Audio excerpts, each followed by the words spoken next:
الحمد لله وكفى والصلاة والسلام على رسول الله أما بعد. نن درس کې إن شاء الله تعالى د اصول زده کولو د قواعد زده کولو څه فائدې دي هغه به إن شاء الله تعالى بیانو. اول ته دا واوره چې قاعده او اصل د په لغت کې چاته ویل کیږي. ګوره قواعد په لغت کې جمع د قاعده د قاعده ویل کیږي اساس ته بنیاد ته قاعده ویل کیږي په لغت کې، او اصول په لغت کې څه ته ویل کیږي؟ دغه اساس ته ویل کیږي. ما یبتني علیه غیره دا خلق دا غیر تعبیر کوي. نو دا خو لغوي معنی شو. اصطلاح کې اصل یو څو معنی لري درې څلور دې کنه. اصل اصطلاح کې هغه کله اصل په اصطلاح کې حقیقت دغه ته ویل کیږي، راجح ته ویل کیږي. راجح لکه خلق وي الاصل في الكلام الحقيقه، اصل په کلام کې څه شی دی؟ هغه حقیقت دی. اصل کلام کې حقیقت دی څه مطلب؟ یعنی راجح په کلام کې هغه څه شی دی؟ لکه حقیقت دی. راجح په کلام کې هغه حقیقت دی. دغه شانتي اصل په معنا دغه راځي استصحاب الحال سره. صحیح ده کنه؟ استصحاب الحال سره هم اصل بمعنى استصحاب الحال هم راځي. لکه خلق وي الاصل في الماء الطهاره، الاصل في الماء څه شي؟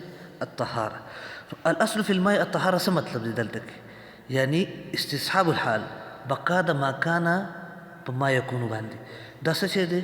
هغه طهارت دی. لکه اوبه مخکې پاکې وي کنه، اوس هم پاکې دي، ځکه چې کدی کې څه تبدیلی نه راغلې، څه دغه نه راغلې.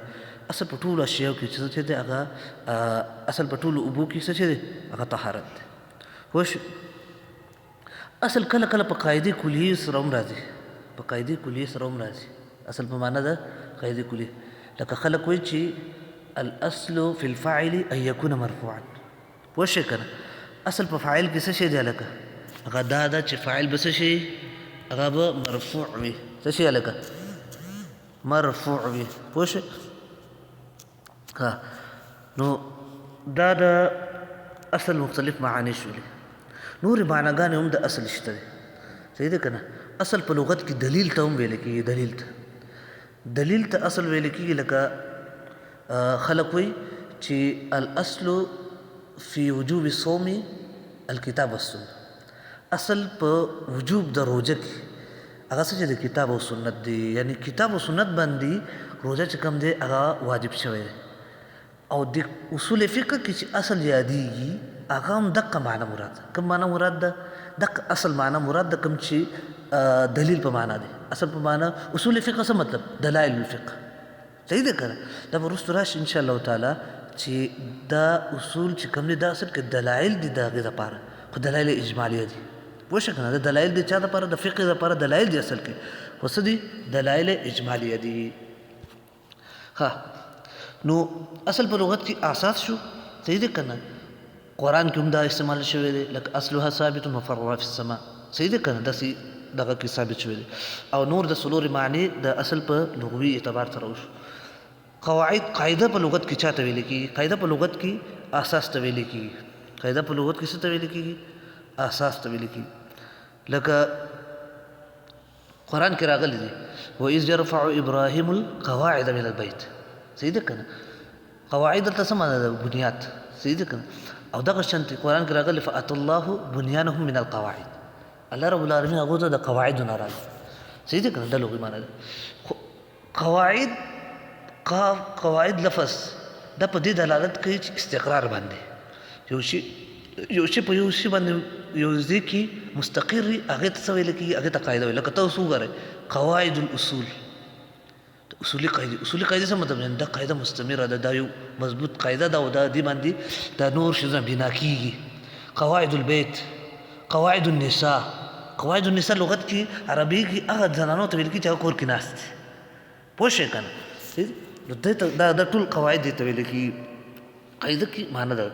قاعده په لغت کې په اصطلاح کې چاته ویل کېږي؟ چې دا یو هي قضیه کلیه منطبقه على جميع جزئیاتها. صحیح ده که نه؟ اصطلاح کې د قاعده او د قانون یو مطلب دی. صحیح ده که تاسو به ویلي دي په دغه کې چې قانون دغه تعریف کړی دی نو قاعده او قانون په اصطلاح کې چې کوم دی هغه یو شی دی نو دا د قاعدې او د قواعد او د اصول تعریف شو اوس قواعد الاصولیه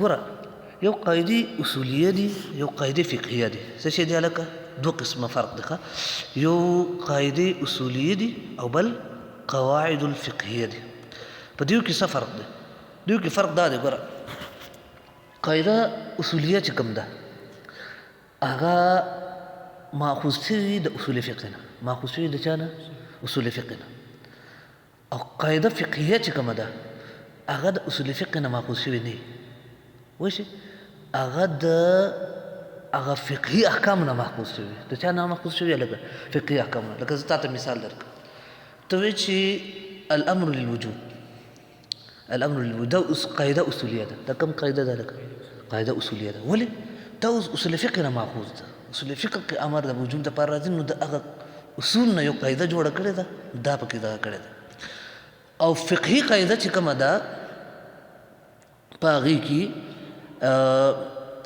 هغې مثال واوره او مثال لکه الیقین لا یزول بالشک یقین چې کوم دا په شک نه ځایله کېږي اوس دا احکام د شریعت نه دا خبره ماخوذ کړې ده اوس موږ هر ځای کې کتلې دي ګوره شریعت یقین له اعتبار ورکړی دی شک له اعتبار نه ده ورکړی نبي صلی الله علیه وسلم فرمایي چې څوک تاسو باندې دغه شو یو کس په تاسو باندې لمونځ کې ودرېده او هغه په خېټه کې مثال طور پر دغه و نو نبي صلی الله علیه وسلم فلا ينصرف حتى يسمع صوتا او ريحا نو هغه سړی دې واپس نشي تر دې پورې چې څه وکړي आवाज اوري یا بوی محسوس نه کی یعنی په بنا علی الیقین نو کی بنا څه کی هلګ یقین کی ګور دې سړي او داس مخکې نه روغ اوسم روغ دی شک د زائل ازاله نشي کولای شک د ازاله غنه شي کول دغه قاعده دغه شانت هر دي کې والا چې الیقین لا یزول بشک نو دې فروع ته خلکو کتلې دي نو دیونه یو قاعده جوړه کړې چې الیقین لا یزول بشک نو دا فرق د په منځ د قاعده اصولیه کې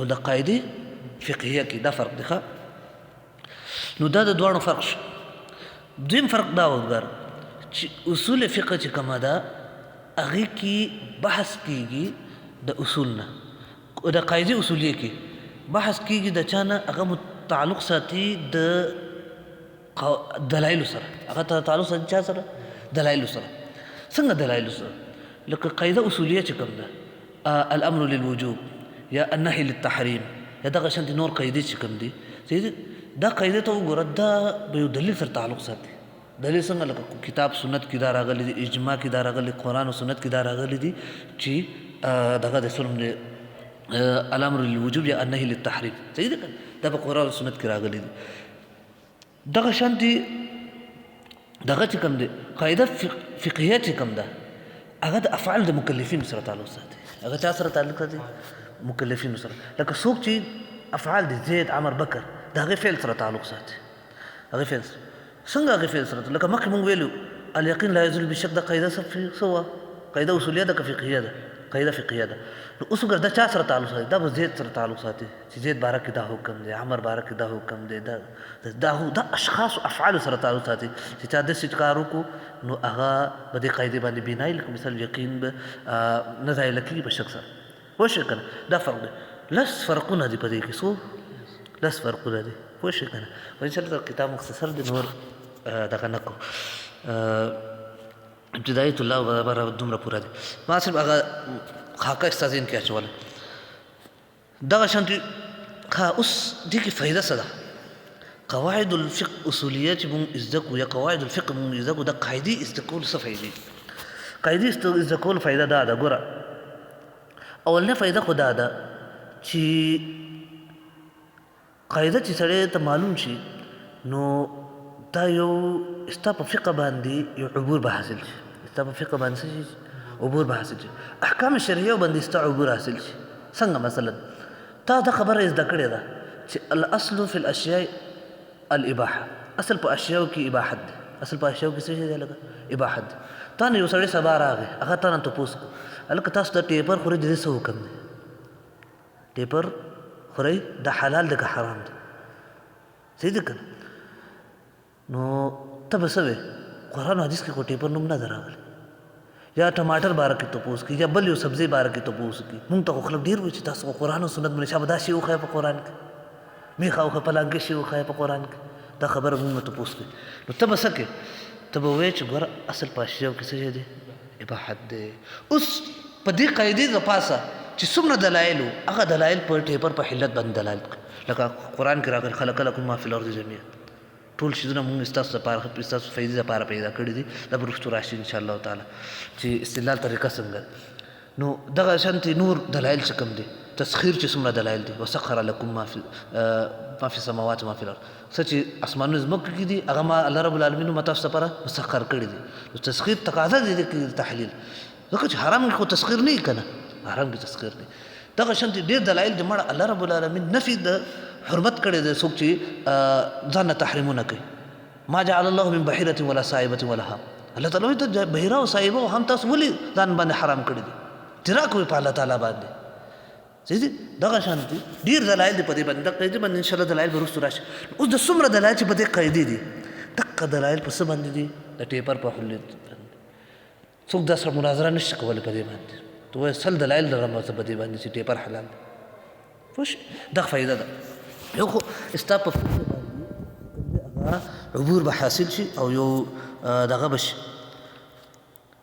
او یو هغه ټولو احکاماتو باندې ستا یو دغه شي تا ته به اسانه شي استدلال کول. دویم قاعدې قواعدو کې فایده دویمه دا ده چې تا سره چې کومه قاعده ده دا اصل دی. قانون دا دی چې اصل دپاره دلیل ضرورت نه وي. پوه شو که نه. اوس چې څوک خلاف الاصل کوي ته به مطالبه د هغې نه دلیل کوي. پوه شو که نه. ته خو قاعدې باندې روان یې. اوس ته اصل په اشیاو کې اباحت دی ته په دې باندې ولاړ یې. نو بس ته وایي ما سره قاعده دی نکته د فار دپاره کار دپاره خو نه وي. ته شابه ته دلیل پرې کړه. ته چې وایي دا شی حرام دی شابه مطالبه دلیل به هغې نه کوي.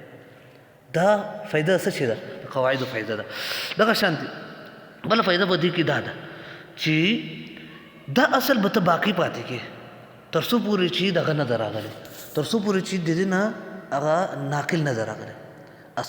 الاصل بقاء الاصل حتی يرد الناقل. دا قاعده ده.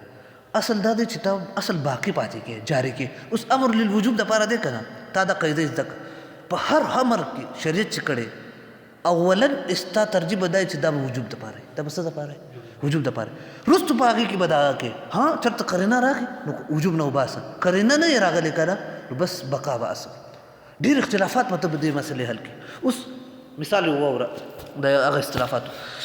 علما ویلي تسمیه په باره کې خوراک نه مخکې بسم الله ویل دې باره کې اکثر علماو په کتابونو کې آدابو کې کتابونو کې دا لیکلي دي چې دا تسمیه ویل چې کوم دا ادب دی دا یو مستحب طریقه ده. دا څه شی دی لکه دا ادب دی او آداب مستحب. حالانکه خو تا سره قاعده څنګه ده الامر للوجوب. نبي صلی الله علیه وسلم څنګه ویلي قل سم الله. ګوره سم الله امر دی که نه دی؟ اوس امر دپاره د وجود دی. امر دپاره څه شی دی لکه وجوب دی. بسم الله ویل واجب دی. ښه کوم ځای کې چې ته وایې چې که څوک وجوب نه وباسي ورته دلیل پوه شئ که نه. نو دا یو فایده ده چې تا دپاره هغه مرور په مسایلو باندې دا به اسان شي. بل دا ده چې قاعده قواعد درته یادو نو زړه کې ډېر اطمینان د سړي پیدا کېږي. زړه کې ډېر اطمینان د سړي په نسبت د یو فروع دپاره ځان له دلیل چې ته ګورې. اوس ما چې تا ته مخکې د ټیپر مثال ورکړ یا د ټماټر مثال مې تاله درکړ په هغې کې ته وګوره ته اوس چې ټماټر ته ډایرکټ په دې دغې باندې استدلال کې ډایرکټ آیت نه چې خلق لکم ما فی الارض جمیعا ټماټر حلال دی داسې مناسبت نه خوري. پوه شو که نه صحیح اطمینان نه راځي. خو چې تا یو قاعده کې اغوستله چې اصل په اشیاو کې حل و اباحت دی قاعده خبره ختمه شوله. پوه شئ که نه. نو اوس د اصولو سره قواعدو سره د سړي په زړه کې اطمینان پیدا کېږي. پوه شئ که نه. دا هغه مختصراً هغه فواید دي د اصولو چې هغه ته نن یاد کړه انشاءالله تعالی. مخکینی درس کې به مزید به وایو. جزاکم الله خیر و احسن الجزا.